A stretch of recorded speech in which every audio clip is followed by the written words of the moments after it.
talata 21, Kabanata 21, talata 5 hanggang 11. Papuri sa iyo, Panginoon.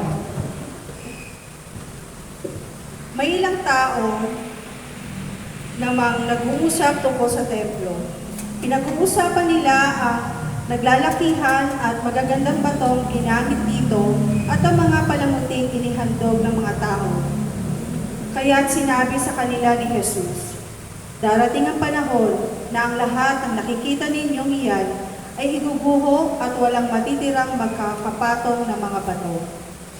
Tinanong nila si Jesus, Guro, kailan po mangyayari iyon?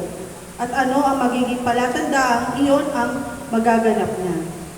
Sumagot si Jesus, mag-ingat kayo upang hindi kayo mailigaw ni naman. Marami ang darating sa aking pangalan at magsasabi, ako ang Kristo, at dumating na ang panahon. Huwag kayong susunod sa kanila. Huwag kayong matatakot kung makabalita man kayo na mga digmaan at mga hibagsikan.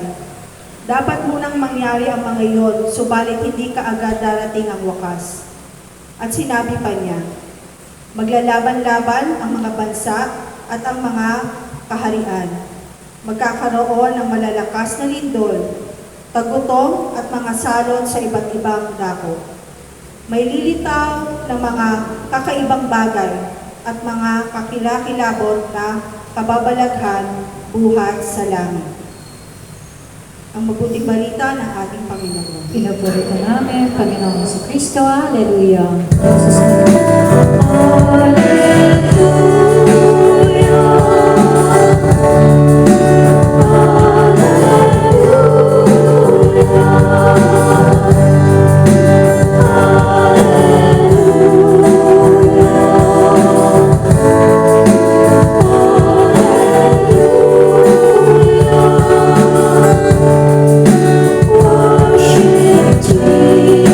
Jesus.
Jesus. I love you, Jesus. Deep, deep down in my heart. Talk about deep, deep. Deep, deep down, down, down, deep down.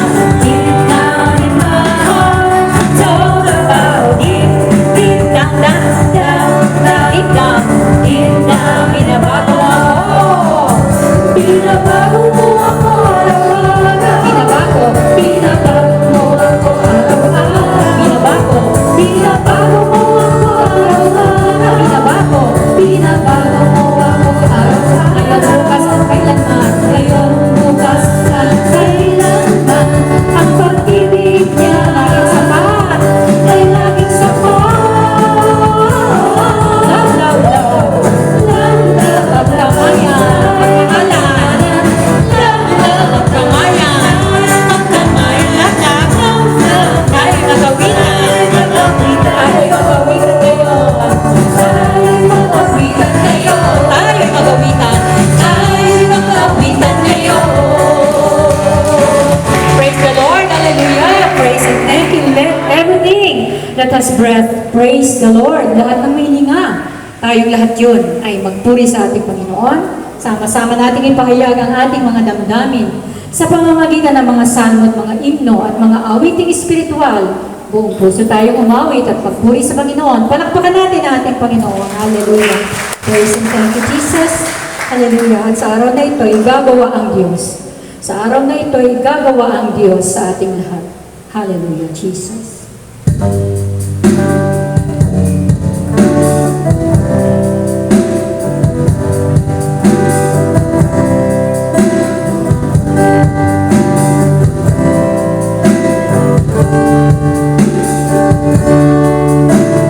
Gagawa ang Diyos ng daan sa buhay ko. Pagkilos niya'y maniwala sa aking may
Ikaw ang aming Diyos na buhay, Praise you, Lord. na laging gumagabay sa amin na walang sawa at pagmamahal sa amin. Praise you, Lord. Panginoon, ikaw lamang ang pinagmumulan ng lahat ng aming pangangailangan. Amen. Panginoon, hindi mo kami pinababayaan. Pinadarama mo sa amin araw-araw ang iyong pag-ibig. Pinakikinggan mo kami sa lahat ng oras. Inaanyayahan mo kami lumapit sa iyo sa araw-araw. Wala kang katulad sapagkat Amen. hindi ka papayag na mapalayo kami sa iyo. Napapawalan kami sa iyo. Laging ang kabutihan namin ang nais mo. At kapag kami nadarapa, itinatayo mo kami. Kapag kami tumatalikod sa iyo, hinihintay mo ulit kami sa iyo. Ganun mo kami kamahal, Panginoon. Napakabuti mo sa amin. Kami lang ang laging tumatalikod sa iyo. Bagamat matagal na kami naglilipod sa iyo, patuloy kami dumadayo sa iyo. Paulit-ulit kami nagkakasala sa iyo, Panginoon. Hindi sapat yung attention na pinagkakalood namin sa iyo. Nakakalimutan ka namin kapag nakikita namin yung mga magagandang bagay dito sa ibabaw ng mundo. Nakakalimot kami sa iyo kapag nakakailangan kami ng pera, kapag nakakahawak kami ng pera, Panginoon. Kapag masaya kami, kapag maligaya kami, na isasantabi ka namin, patawarin mo kami, Panginoon.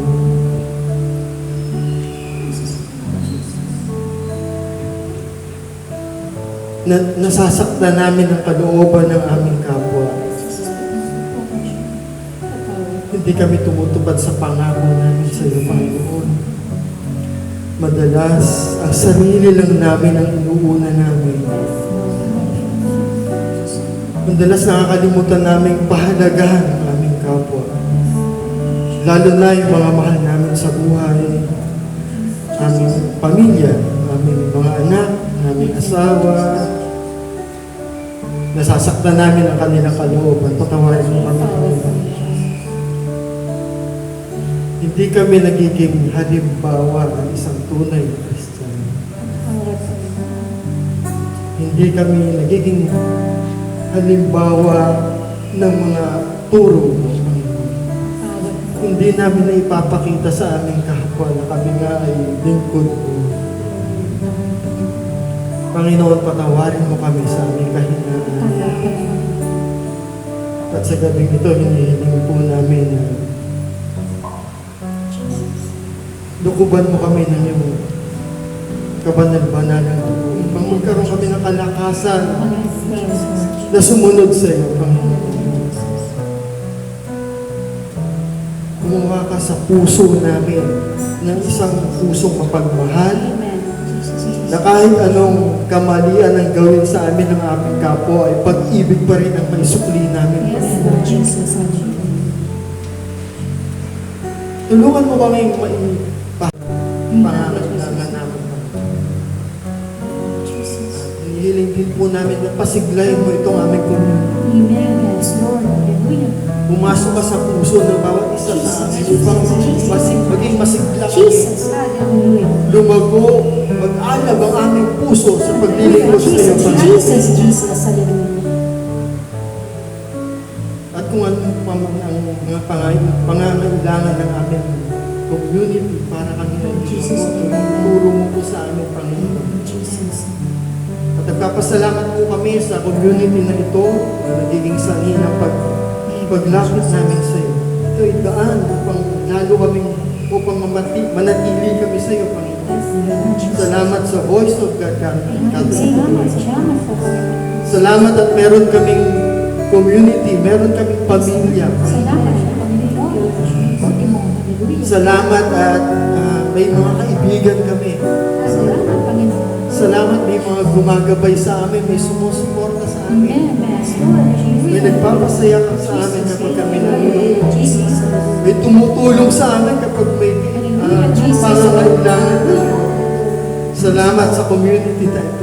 Thank you, Lord. Salamat tinawag mo kami sa community na ito. Amen, Lord Jesus.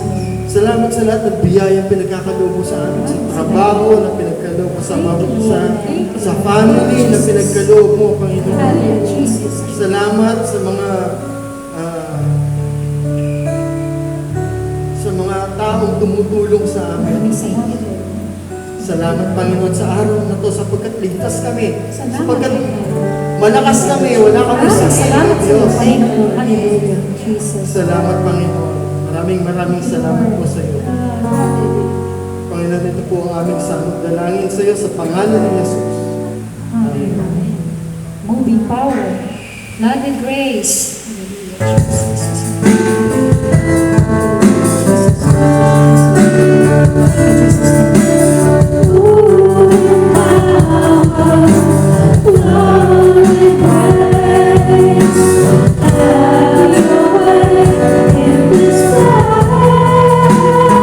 Holy Spirit, Holy Spirit, you are here. You are welcome here. Holy Spirit, you are welcome here. Wini-welcome ka namin sa aming puso. Wini-welcome ka namin, Banal na Espiritu, sa aming isip. Wini-welcome ka namin, Banal na Espiritu, upang udyukan mo kami. Turuan mo kami magpuri sa iyo. Hindi kami marunong magpuri, Panginoon. Hindi namin naiisip ang mga kabutihang ginagawa mo sa amin sa araw-araw, Panginoon, na kami nagising na buhay pa, malakas, kumain, at lahat ng aming pangangailangan ay pinagkaloob mo. Ang lahat ng pagliligtas ay ginagawa mo sa amin, Panginoon. Hindi namin naiisip na aalala ang kabutihan mo sa amin, Panginoon, upang hindi ka namin papapurihan ngayong gabi. Panginoon, kung hindi kami magpupuri, kung hindi ito lalabas sa aming mga labi, ito'y mangyayari sa mga bulkan, sa mga bagyo. Hindi ang bagyo, hindi ang bulkan ang magpupuri sa iyo, kundi ang iyong mga anak na naririto ngayong gabi. Pinupuri ka namin, Panginoon. Sinasamba ka namin, dinadakila ka namin. Ikaw ang aming hari, hari na mga hari, Panginoon ang mga Panginoon, aming Diyos. Napakarami mong ginagawa sa aming buhay. Mula maliit kami hanggang ngayong matanda na kami. Marami kang ginagawa at gagawin pa sa aming mga buhay upang hindi ka namin mapapurihan ngayong gabi. Papurihan naman sa iyo, aming Diyos. Dakila sa lahat. Makapangyarihan ka, mabuti ka, mapagmahal, mapagpatawad na Panginoon. Kulang ang mga salita sa iyong kabutihan, sa iyong awa, sa iyong gabay at pagmamahal. Walang hanggan ang iyong pag-ibig. Hindi ka humihinto ng pagyakap sa amin lahat. Hawak-hawak mo ang aming mga kamay. Ano man ang nangyayari sa aming mga buhay, hawak-hawak mo ang aming mga kamay. Tinataas mo kami, binibigay mo ang lahat ng aming mga pangangailangan. Maraming salamat sa iyo. Kinakanta this day our daily bread, and forgive us our trespasses, as we forgive those who trespass against us. And lead us not into temptation, but deliver us from evil. Amen. Mahal na ina, iniwan po namin na lumabas mo kami ng iyong mantel ng protection. Hail Mary, full of grace, the Lord is with you. Blessed are you amongst women, and blessed is the fruit of your womb, Jesus. Holy Mary, Mother of God, pray for us sinners, now and at the hour of our death. Amen. Sabay po tayong lahat. Glory to the Father, and to the Son, and to the Holy Spirit, as it was in the beginning, is now, and will be forever. Amen. In the name of the Father, and of the Son, and of the Holy Spirit. Amen. Thank you, Lord.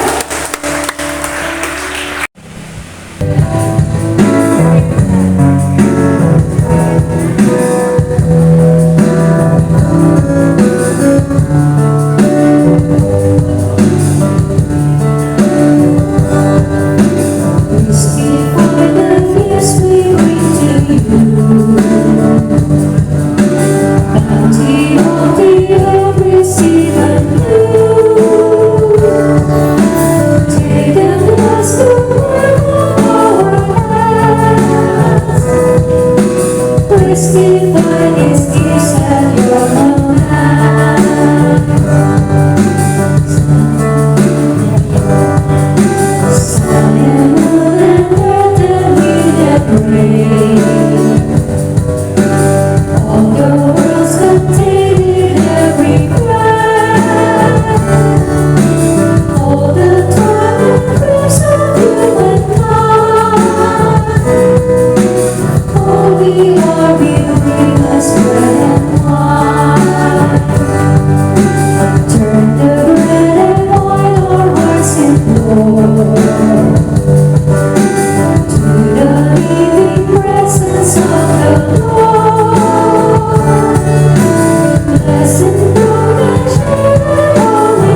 Maraming salamat po Lord sa araw na ito at tinipon mo kaming muli para makapag-share sa inyo, para makapaglingkod sa inyo,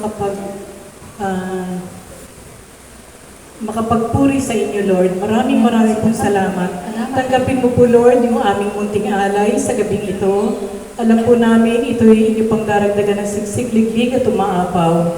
Bless mo po ito Lord at para magamit namin sa mga activities ng Voice of God. Alam po namin, Lord, tutulungan mo kami para maparami namin, mapalago namin itong community na ito. Ipunin mo po kaming lahat para maging generous, para matulungan ang bawat isa at magkaisa kaming lahat. Maraming salamat po. Ang lahat na ito aming samot-dalangin sa pangalan ni Jesus. Amen.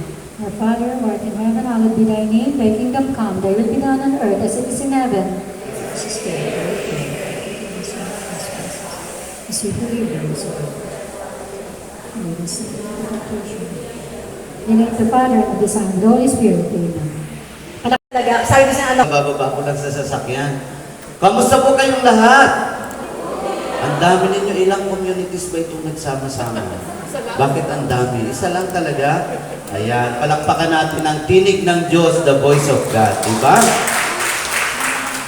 Alam po ninyo, ngayong panahon po nito, ang tawag natin ay Advent. Tama po ba? Ayan, kaya sabi ni Sister Eloisa, ang ibigay mo ay topic tungkol sa Advent. Tapos, sabi niya, hanggang 9 o'clock lang kayo, kaya medyo papaspasan ko po, ha? Ayan, okay. Kuya, okay lang ba? Gagana ba yung ating ano? Tingnan mo nga. Yun. Nakasaksak na yung ano? Sa...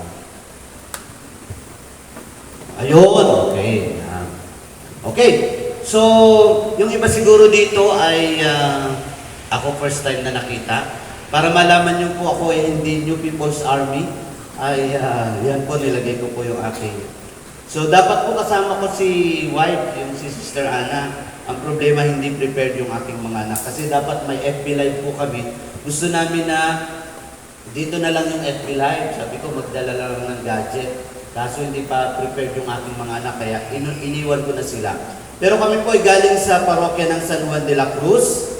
Kami po ay chair couple at diocesan speaker, kung may mga nagpiprex po dito. At member po din kami ng ME Community, yung JJM, Jesus, Joseph, and Mary. At saka po ng Mater Dei. At ako po ang peace builder ng The Peace May Kawayan. No? Yung isa sa mga leaders po ni Brother Bo Sanchez. Meron po bang umattend dito ng Peace Conference 2023? Meron po ba? SMX? Salamat, no? Okay. Sa ngayon po, kahit na sabihin, ako po ay teacher by profession, pero na-enjoy ko po ang pagiging estudyante. Estudyante pa rin po ako sa Don Bosco School of Theology, taking up MPM, Master of Arts in Pastoral Ministry. Third year na po ako. At ang aking major po ay Family, Ministry, and Family Counseling. No? Kaya gustong-gusto kong mag-talk sa mga marriage encounter community. At palakpakan po natin si Lord. Motivational speaker, nagbibigay ng retreat, recollection, at sa mga seminars din po. Kami mag-asawa, bagamat sabi natin kailangan tayo masaya at maraming mga reasons kaya tayo nagiging masaya. Pero simple lang, sa kakulangan ng karamihan, sabi namin, para magkaroon ng masayang pamilya, kinakailangan masaya si Mr., masaya si Mrs., para ang buong pamilya ay masaya. Kaya kami po ay may kasabihang, happy husband plus happy wife equals happy family. Ganyan lang kasimple, no? Okay, yan po kami. Ako po, ang wife ko, Sister Ana, at meron po kaming 3 anak, si Aya, yan, si Ayen, at si Ayan. Ang aming pong panganay, 3rd year na AB Psychology, dyan po sa GAOF de La Salle. At yung pong aming panganay yung pangalawa ay grade 12, yan, St. Louis College of Valenzuela. At yung pong aming bunso ay grade 10, yan. So, si grade 10 ay mag-moving up. Si grade 12 ay gagraduate ng senior high school, college sa next year. Pero yung aming pong anak, ito po yan, yung panganay namin. ay graduating din po siya 2024. Kaya maganda-ganda ang mga labanan ngayon pagdating sa mga tuition fee. Yan. So lahat po kami nag-serve, by the way, no? So ako po speaker, yung pag nasa community ako po speaker, pagdating ko sa bahay, listener na lang po ako kasi yung wife ko po ang nagiging speaker na. Hindi, joke lang po, no?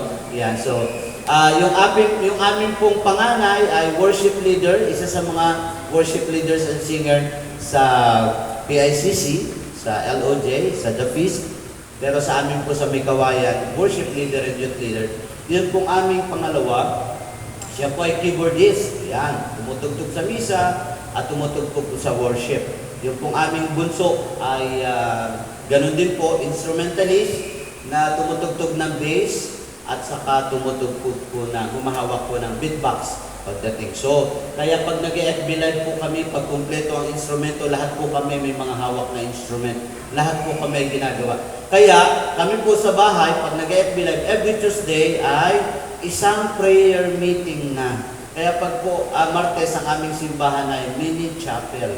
Bukas po ay may rosary ng live na intercessory ministry.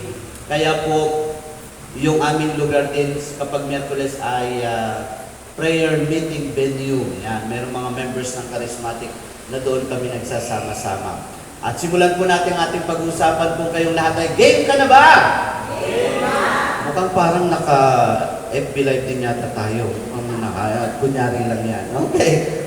So, living the Advent of Christ in marital communion. Yan po yung pinili nating title kasi Advent season, dahil ang Advent po natin ay hindi lang naman ngayong panahon po na ito, kung hindi ito ay sinisikap natin, ang Advent ay all year round, every day in a year, 365 days in a year, yung Advent magandang atin pong nafe-feel yung kanyang presensya. In marital communion, lalo na po sa pag-aasawa. Dahil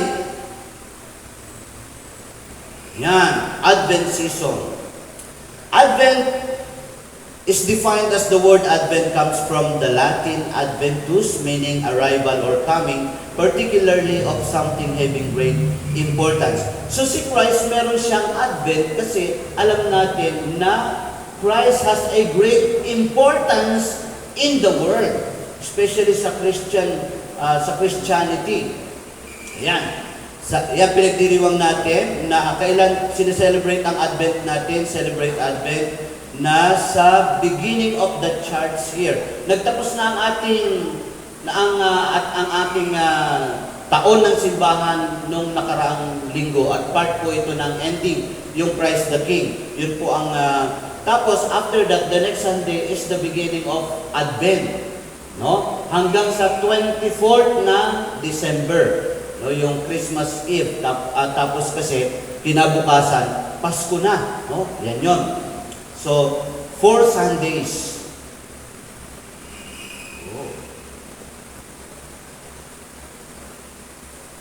Kuya, okay lang ba pa-help? Okay. So, what is Advent? Advent is a time of preparation. Sa atin bilang mga Catholic, Advent is a period of preparation extending over 4 Sundays before Christmas. So yan na yan. Sige kuya. Yan. A time of preparation, this refers first of all to our celebration of, ito yung sabi natin ang Advent ay Adventus or coming, di ba? Or arrival, no? Pero dahil pa-arrive ang isang malaking celebration, ang isang greatest person in the history, parating siya, kaya tayo naghahanda. Di ba? Pagdadalaw ang presidente sa ating bahay, nako, hindi mo maintindihan kung paano gagawin yung mga preparation sa lahat. Anong kakainin, anong gusto mga kulay, gusto niyo ba naka-aircon, o papalinis ko lahat ng mga kalsada, pag-repaint ako ng aking bahay, sasabihin ko sa mga barangay officials, may mga darating, may musiko, di ba? Tayo, naghahanda talaga tayo. So, Christmas birth at Christmas, siyempre, ito yung the first Christmas is the first Advent or the first coming or the first arrival, no? More than 2,000 years ago. Yun. So, Advent pa rin yun. And the next one ay yan, the coming of Christ in our lives through grace and the sacrament of the Holy Communion. Sabi natin, yung Holy Communion ay si Kristo din yung naniniwala tayo. Kaya sa tuwing tayo ay magkakaroon ng misa, ay laging inihahanda natin yung ating sarili para i-welcome siya. Kaya sabi nga ng iba, magkumpisan muna tayo, huwag tayong ma-receive ng communion hanggat meron tayong in the state of mortal sin. So we are preparing ourselves for the coming through the Holy Communion. Isa yun sa lagi natin ginagawa. And number 3 is the second coming of Christ or the end of the world, or ito na yung judgment. So yun yung mga preparation na ginagawa natin. Una yung Christmas, so ito naman ginagawa natin ngayon. Paging sa ating simbahan at pati ang ating mga decoration, so ginagawa natin ang mga paghahanda na ito. Ang reason natin si Lord darating, no? Tapos yung pangalawa, during the Holy Mass, at ito ginagawa every Sunday, every day, so pinaghahandaan din natin to ang pagdating ng Panginoon sa ating buhay. At ganun din, sa second coming of Christ, at yung end of the world na pinaniniwalaan natin. Yan. Anong gusto nyo bang mangyaring Advent? Yung number 3 or number 2? Tapos na yung number 1 eh. Wala lang. Bahala ka na, Brother Manding. No? Basta dito kami. Okay. Meron tayong mga different colors of Advent. So, bakit natin ito ginagawa? Ang tawag dito ay symbols. No? Pag sinabi nating symbols, ito ay mga sacraments. Ang sacraments, hindi lang yung 7 sacraments. Kung hindi, ang sacraments ay mga outward signs. Kung ibig sabihin, mga visible things na nararamdaman ng ating mga senses. Pag sinabi nating symbol, hindi yun ang totoo, pero yun ay nagpapahiwatig kung ano yung totoo, yung ano yung nasa likod nun. Kaya nga, meron tayong mga candles. Ayan, una, yung first purple, 4 kasi yung Sundays, di ba? So, 4 na kandila din siya. Sinasabi diyan na the prophecy candle. Bakit prophecy? Eh, paparating pa lang. O, di ba? Kaya, the first Advent, yun yung ating, the first Sunday, yun yung ating sinisindihan. So, sinasabi sa atin na, paparating na, maghanda na tayo. The liturgical color purple is a sign of penance and longing as we wait for the birth of Jesus. With the lighting, talk about Jesus being the light of the world. So yan, bilang paghahanda, eto, may mga kumpisal tayong ginagawa, di ba? Yung ating mga penance, ginagawa natin ito, no? Pwede kang mag-fasting, and prayer, and abstinence. So para din Holy Week, di ba? Sa Holy Week, meron din tayong preparation. Ano naman ang tawag natin? Kung ito ay December, ito ay Advent. Kapag Holy Week, anong tawag natin? Lent naman siya. Okay, yung susunod na candle ay, ang tawag natin yan, the Bethlehem candle. Kasi inihahanda din, di ba? Yung Bethlehem, kung saan ang Panginoon ay doon ipinanganak sa lugar na yon.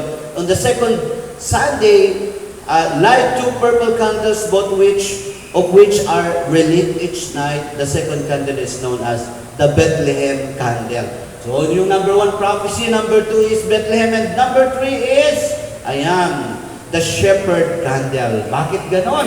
Ayan, yung mga shepherd kasi ang saksi na ipinanganak na, di ba? The third week, light the 2 purple candles and then a rose candle or shepherd candle. Rose is a sign of joy and hope that He is coming. Kita niyo yung mga shepherd, sila ay nagpuri na, papuri sa Diyos sa kaitaasan sapagkat sa oras na ito, sa araw na ito yung pinanganak, di ba?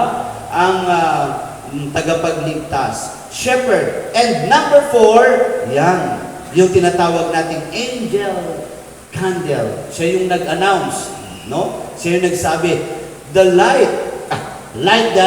last candle known as angel candle. On the 4th Sunday, all 4 candles are lit each night that week to symbolize the growing brightness of Jesus coming. So yun ang mahalaga, no? Na ang lahat ng ito ay pinagsama-sama, may liwanag para tayong lahat ay nagliliwanag. Diba? Ayan.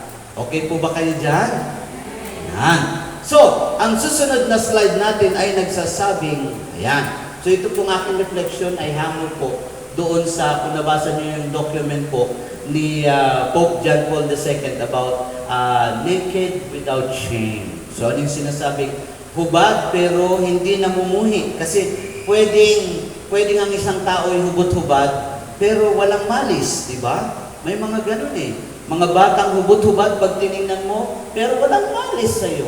No? Para sa'yo, it's a beautiful picture, it's a beautiful view na bata, sanggol, inosente, ay mahal yan ng Diyos. Okay, so, next natin is, meron tayong big message, your marriage is God's image. Pakibasa nga po kung busy kayong lahat.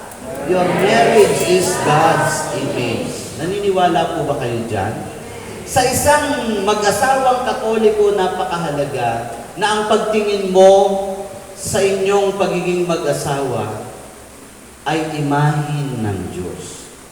Hindi kumuha ng image yung Diyos sa inyong mag-asawa.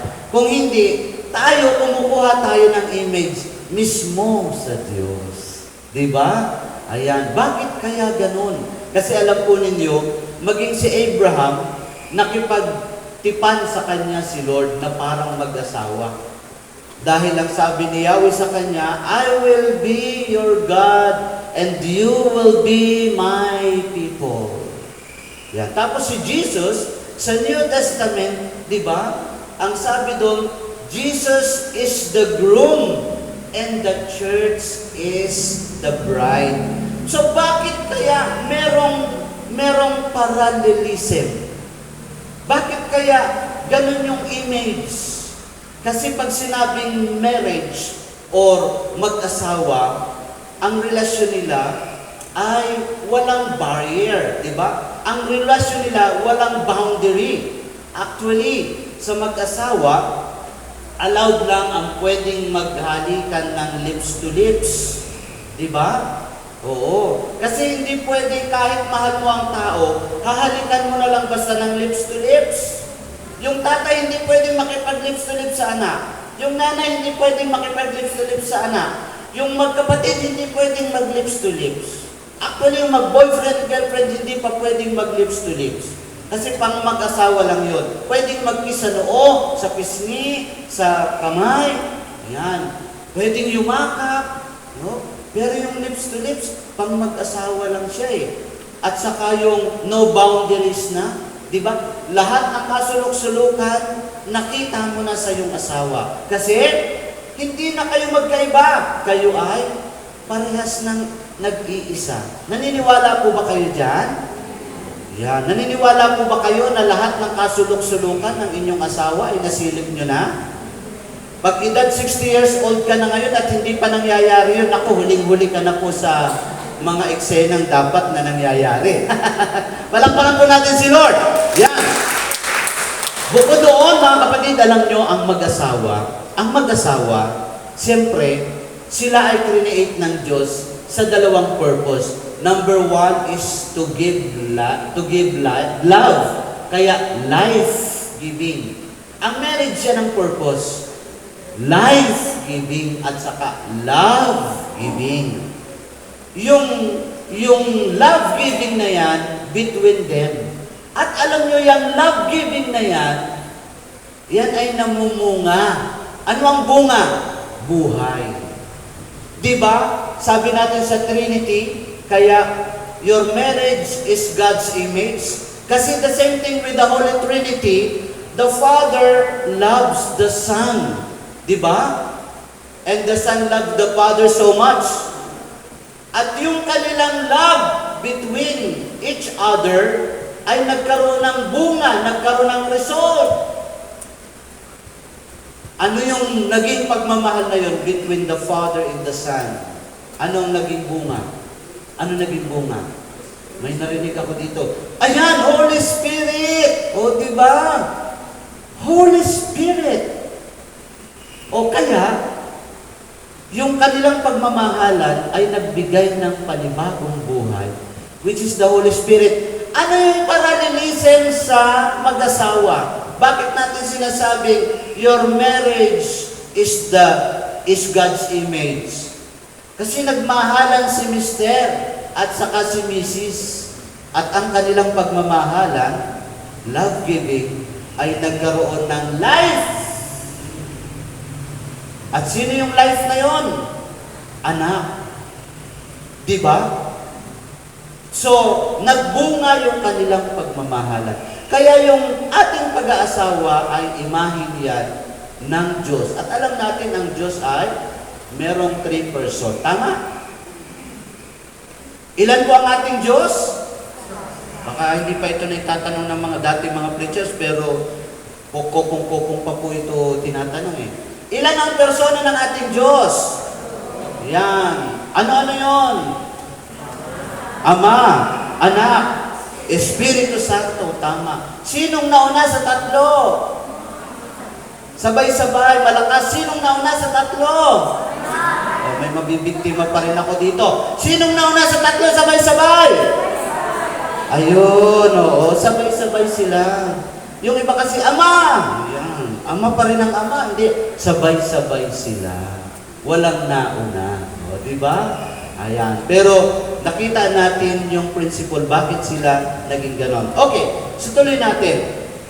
Sabi doon, first, like the Trinity, marriage is a communion of love between co-equal persons. Tama yun, Father and Son. Beginning with the husband and wife and extending to all the members of the family. So, kinakailangan talaga ay nagmamahalan ang mag-asawa. And then second, just as Trinity's love is life-giving, a married couple's love conceives and cares for children in addition to reflecting the Trinity. The family is a microcosm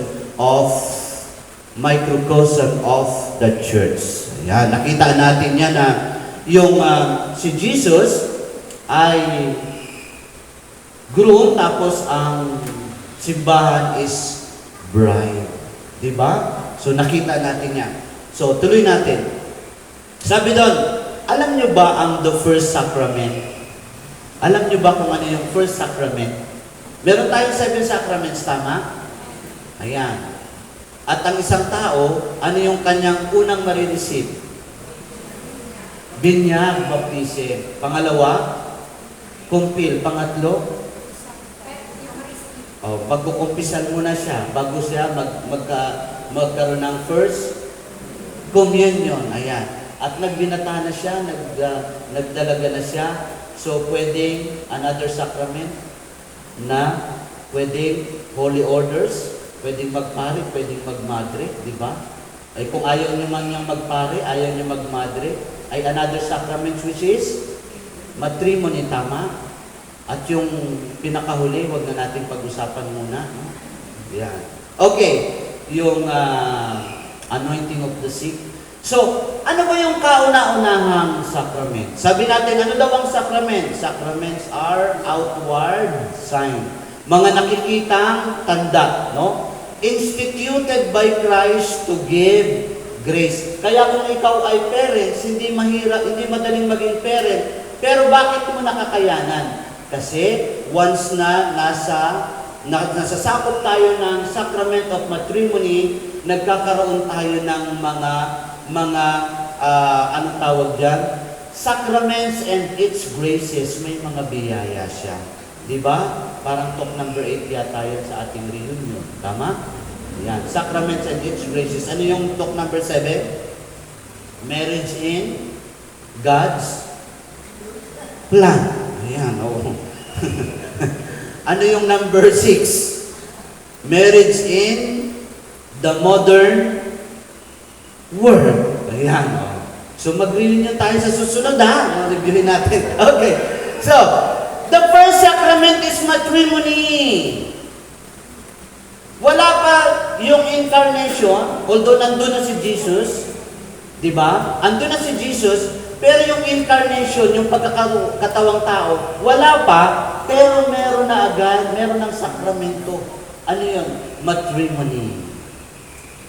Kaya kapag ka naintindihan mo na ang matrimony from the very beginning, di ba, from Genesis, ay meron na agad sacrament, maintindihan mo that marriage is God's idea.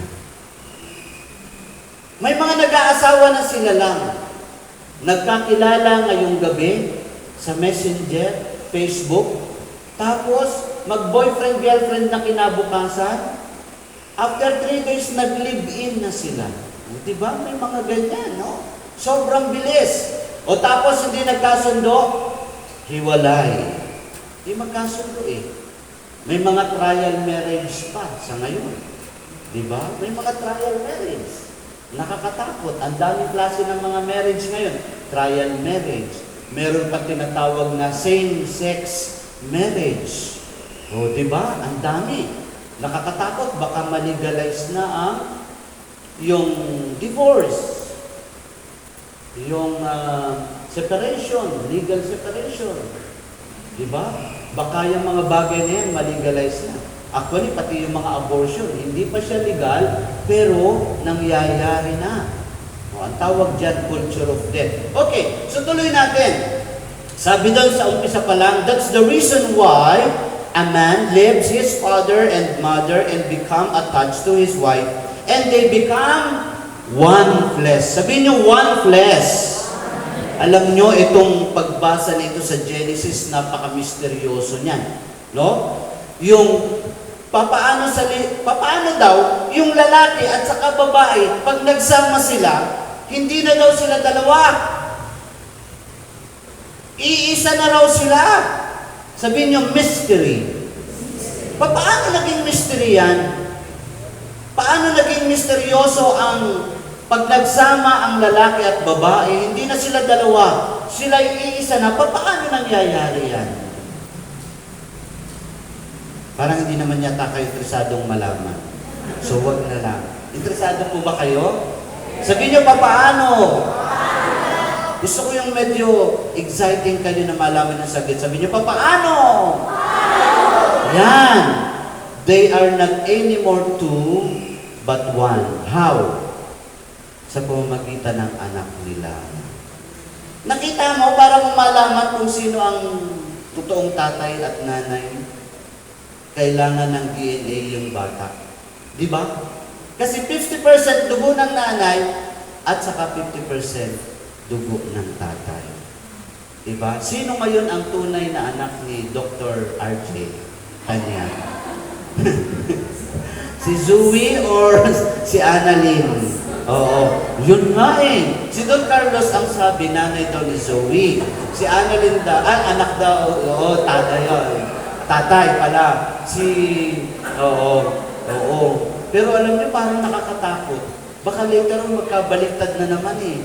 Na ang totoo pala talagang anak ni Dr. RJ si Zoe. Tapos si Annal, nakakatakot, nakakakaba. Sa bagay may DNA na. Kaya lang ang problema, pag yung nag-initiate ng DNA, yung pala nabayaran pala ni Poira. Okay. Palakpakan nga natin si Lord. Ayan. Yan na lang kaya ang pag-usapan natin. Parang buhay na buhay tayo pagka ganyan eh. Okay, tuloy natin. No, ayan. As the scripture says, a man leaves his father and mother and thus joined to his wife, and the two are united into one. Ito po yung mga reflection ni Pope John Paul II. Kaya po nakikita niyo yung ganyan, no? Ayan. Tapos yung mga references na sa Bible. Sabi doon, this is a great mystery, but it is an illustration of the way Christ and the church are one. Diba? So I say, each man must love his wife, and he loves himself, and the wife must respect her husband. Okay, so tuloy natin. Ito ngayon ang kinakailangang malaman kasi yun pong nag-promulgate o yung pong nag-promote ng reflection po na ito ni Pope Francis ay isang theologian na ang pangalan niya si Christopher West, na ang sabi niya, kinakailangang malaman ito ng lahat ng mga Katolikong pamilya. Otherwise, tayo ay nalilinlang, ang bilis nating malinlang. Pag kulang ka sa kaalaman, pag tayo ay disinformed, no? Pag tayo ay misinformed, kaya maganda na tayo bilang isang pamilyang Kristiyano at Katoliko ay tayo ay well-informed. Kapag nagpasa ng batas ang mga mambabatas, sasabihin natin, alam mo tama yan. Yung population control, sobrang hirap na ng Pilipinas. Oo, dapat ano lang talaga, i-allow na talaga yung mga contraception. Di ba? I-allow na rin yung same-sex marriage. Kasi paano naman sila? Tao din. Okay lang po ba sa inyo yan? Ayan. Kasi sa natutunan ko po sa anong tawag niya? Moral theology. Morality. What is right and what is wrong. So, meron po tayong tinatawag na different kind of laws, mga batas. Una, eternal law. Ang Diyos lang ang nakakaalam. Kasi, may mga batas siya na hindi natin kayang intindihin. Kaya nga, may faith tayo dahil naniniwala tayo ito yung gusto ng Diyos, kaya ito yung ginagawa natin. So we believe in the eternal law. Siya lang ang nakakaalam. Pero may susunod na level, meron tinatawag na divine law. Pag sinabi nating divine law, ito ay revealed. Divine siya, although sabi natin, ito'y ginawa ng tao, like the Bible.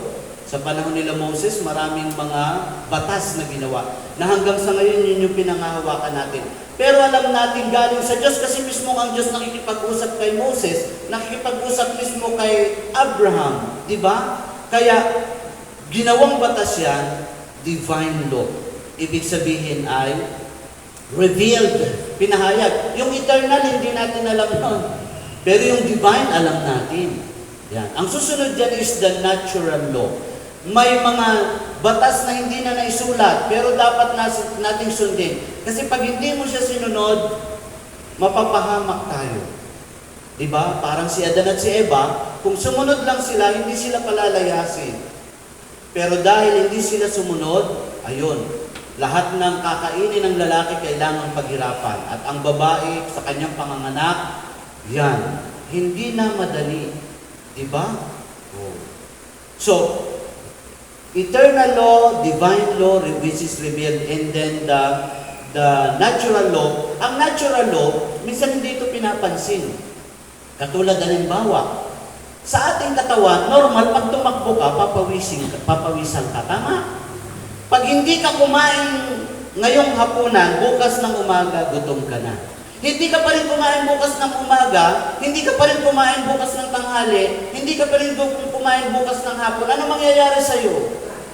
Ayan, huwag naman agad patay. No, yun. Manghihina ka lang muna. Kasi, naturally, wala namang pwedeng kumontra kapag nagutom ka, ang solusyon dyan, kumain. Walang iba. Diba? O, pag ikaw ay napupupo, that's very natural. Huwag mo siyang kukontrahin. Kasi pag kinontrahin mo na, yun, pag 2 linggo kang hindi pumupupo, yun na. Patay na kasi malalason na. So that's natural. Normal na nangyayari sa atin. Pero dahil batas at law, kailangan sundin. Igalang natin. Ang katawan, pag napapagod, kailangan siyang ipahinga. Kasi pag inabuso mo siya at hindi mo siya sinunod, kaya pag medyo nilalagnat na, medyo ang namamalat na, at medyo ang mga kasukasuan natin ay nananakit na, nagpapahiwatig na siya. That's natural. Respetuhin natin. Amen? Ayan. So, may sense po bang pinag-uusapan natin? At yung pang-apat ay yung tinatawag na legal law at saka positive law. Yan. So, yun po yung major 4. Iba pa yung mga church law, pero doon lang tayo sa 4. Pag legal at saka yung positive, ito yung Constitution ng Pilipinas. That's legal. Yung batas natin tungkol sa pagnanakaw, tungkol sa pagpapatay, yung mga ipinapataw na parusa ng mga korte, di ba? Ang tawag din ay mga legal law. O, kaya pag sinabing driver ka, bawal ang mag-beating the red light, huwag mong ibibit yung red light. Otherwise, may parusa yan. O, ayaw mong sundin kasi hindi na ayos sa sarili mo yung pagsunod sa batas. Ang tawag doon ay conscience. Diba? Ang conscience, ang ibig sabihin niyan, dalawang salita, con at saka science. Di ba? Con science. Ang con ibig sabihin is with. Ang science ibig sabihin it's a process you need to study. Di ba? Science. Ito ay kinakailangan ng pag-aaral, kinakailangan nakaproseso. Kaya mismong ang conscience ay itinatama. Kasi mayroong mga maling konsensya. Diba? Red light. Oh, that's positive law or that's legal law. Yun ang batas kahit saan ka makarating. Sa Europe, Amerika, sa Asia, ang batas dyan, accepted by the majority, pag red, stop. Diba? Actually, pag yellow pa lang, stop na dapat. Pag green, go! Meron ba kayong nakitang bansa na pag green, ibig sabihin stop? Pag red, ibig sabihin go? Wala, di ba? Kasi that's legal and that's positive kind of law that we need to follow. Pag sinusunod mo, sa Saudi kasi, galing ako ng Saudi eh, pag alas 3 ng madaling araw at naka-red yung part ko, hindi ka talaga mag-go. Kasi mahihiya ka. Lahat ng mga drivers dun ganon. Pag merong naka-red tapos nag-go na ganon, alam mo na kung sinong driver. Yan. It's either Pinoy or Arabo. Yan. So, ibig sabihin, pag ikaw naka-stop na ganyan tapos hindi mo siya binit, good ang conscience mo. Pero pag binit mo siya, mukhang kailangang aralin natin ang ating konsensya. Diba? Conscience is not an opinion. Conscience is not a feeling. Conscience is not, sabi natin, tibok ng budhi. Kasi intuition. So, hindi yun ang conscience. Ang conscience ay base sa tatlong mahalagang factors. Number 1, what is your action? O kung ang action mo halimbawa is sa pag-aasawa, nagligawan kayo is your action. Very good. Tama yan. Pangalawa, what is your intention? Bakit kayo nagliligawan? Ay, mag-prepare kayo ng isang pamilya para magmahalan kayo tapos magkaroon ng supling. Yan. So, action is good, intention is good, pero yung pangatlo, circumstance. Maraming bumabagsak dito. Ano yung circumstance? Ano yung pangyayari? Ano yung sitwasyon? Parehas ba kayong walang commitment? Dalagat binata ba talaga? Very good! Good conscience! Pero ikaw binata. Yung girlfriend mo, may sariling pamilya. Bad conscience. Hindi iniisip. Diba? So yan, kita ninyo. Pinag-aralan ko po ng 6 months yan. Pagkatapos ngayon, binigay ko ng 5 minutes sa inyo. So makakauwi na tayo na eto pa lang, sa business mo, sa negosyo mo, sa pamilya mo, action, intention, circumstance. Diba? Meron sabi, nagmamahalan naman sila. Oo. Kaya lang, nagsasama na sila, trial marriage.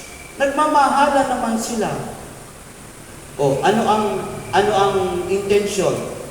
Okay. Hindi sila committed sa isa't isa. Pag nag-ayawan sila, hiwalay na. Diba? So yun ang intention. Subukan lang tayo. Pag ayaw natin, di wag na. Pag hindi, di okay. Diba? Same-sex marriage. Action, nagmahalan. Okay. Anong intention? Dapat mag-bear ng child. Magkaroon ng offspring. Paano mangyayari? Diba? Parehas silang lalaki, circumstance. Parehas silang babae, circumstance. It's against life. Tataka tayo, sabihin natin, bakit yung simbahan na yan, arte-arte? Sa ibang bansa nga, allowed na yung divorce eh. Divorce is also against life. Bakit? Kung meron kayong anak, paano yung anak ninyo? Sarili nyo lang inisip nyo kasi hindi na kayo kontento sa isa't isa. Pero paano yung biktima? Paano yung mga bata? Diba? May sense po ba pinag-uusapan natin? Ayan, huwag kayong mag-alala, tapusin na natin. Ang tawag niya mga culture of death. Yan, sige kuya. Ano natin. Sige, diretso na natin. Yan, mag-culture of life tayo. Yan, okay, sige, next. So, ano yung culture of life? Tatlo yan. Live in God's presence, live in God's covenant, and live in God's holiness. So dahil dyan, alam niyo yung licentiousness, yung culture of death, siguro dyan lang tayo matapos ko yan, no? Kasi mag-alas 9. So yung culture of death, magkaiba po yung tinatawag na licentiousness or parang license. Pag ikaw ay engineer at nakapasa ka sa board exam, meron kang license. So, licensed engineer ka. Kung ikaw ay teacher, nakapasa ka sa board exam, ikaw ay licensed teacher para magturo. Kung ikaw ay driver, ikaw ay professional driver kasi meron kang professional driver license. Tama po ba? Kaya lang ang problema, ang license is not a guarantee that you will always do what is right. Kasi ang licentiousness o yung pagkakaroon mo ng lisensya ay kaiba sa freedom na tinatawag. Kasi alam mo, itong problema doktor ka ng medicine. Pero kaya mo pumatay. Kasi may lisensya ka naman doktor Driver ka at ikaw ay professional driver's license ang hawak-hawak mo. Kaya lang hindi mo sigurado kung ikaw ay law-abiding driver. Diba? Meron dyan, nagagalit tayo minsan. Eto, nakahawak lang ng manibela. Tingnan mong ginagawa. No? Parang ahas na umiikis dyan sa EDSA. Lalo na itong mga bus drivers na ito. Ay, baka may bus driver dito. Wala ko, iba na lang. No? Yan. Pag bumalagbag, parang pag-aari nila yung kalsada. Why? Because they have the license. And having your license is not a guarantee that you are a law-abiding, that you are doing what is right.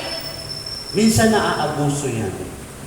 Sa December 11 and 12, magbibigay po ako ng isang training sa mga kapulisan. Alam nyo, itong mga pulis na ito, matataas ang ranggo. May mga superintendent, di ba? May mga colonel, colonel, may mga ganyan ng mga investigador. Yung unang binigyan ko, ang mga kaso nila is nakapatay, murder, di ba? Or EJK nung panahon na yun kasi marami silang napatay. Tapos yung bribery, maraming ganyan Itong susunod, alam niyo ang mga kaso, rape. Okay, tama? Mga law enforcers ito. At SAF, Special Action Force. Kaya kung meron po kayong mga kamag-anak na sasabihin, ay, may training ako at meron kaming educational para sa promotion namin sa Subic. Oo.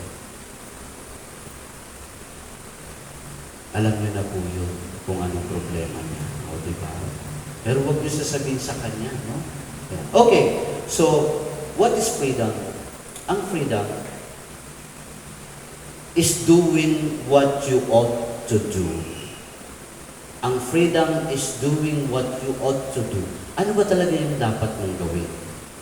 Pag nalaman mo, your action is good, your intention is good, and the circumstances is good.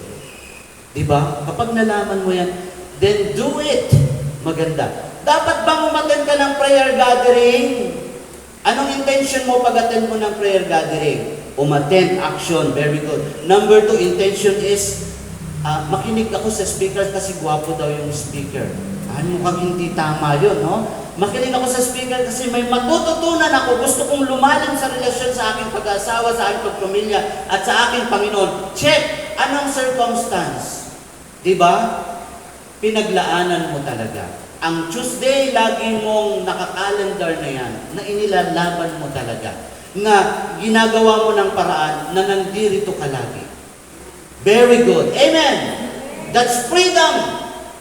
Doing what you ought to do. Pero kung attend ako prayer meeting. Action. Intention, kasi magtitinda ako ng longganisa or hahanap ako ng customer sa St. Peter. Ayan, sa intention, yari na tayo, di ba? Oh. Amen? Ayan, so sablay na agad. So yun ang kagandahan, no? Hindi ko na po hahabaan kasi 9 o'clock na. So yung licentiousness at saka yung freedom, yun po yung ating isi-share. At napakaganda na sa pagpapamilya natin, sa mga anak natin, at least tayo po alam natin kung anong dapat natin gawin. Na bilang isang pamilyang Pilipino, naiintindihan natin ang misyon ng ating simbahan. Pag gusto niyo po ng PowerPoint, kasi hindi ko po siya natapos na tapusin hanggang dulo, ay pwede pong hingi ni Sister Eloisa. Kaya ko pong ipasa sa messenger kung gusto po ninyo. Na? Kung gusto niyo i-share sa iba. Kung ayaw niyo naman, okay lang din po. Amen! God is good! And all the time, sa ngalan ng Ama, ng Anak, ng Espiritu Santo. Magandang gabi sa inyong lahat at pagpalakan.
Maraming salamat po sa gabing ito at happy birthday sa mga may birthday.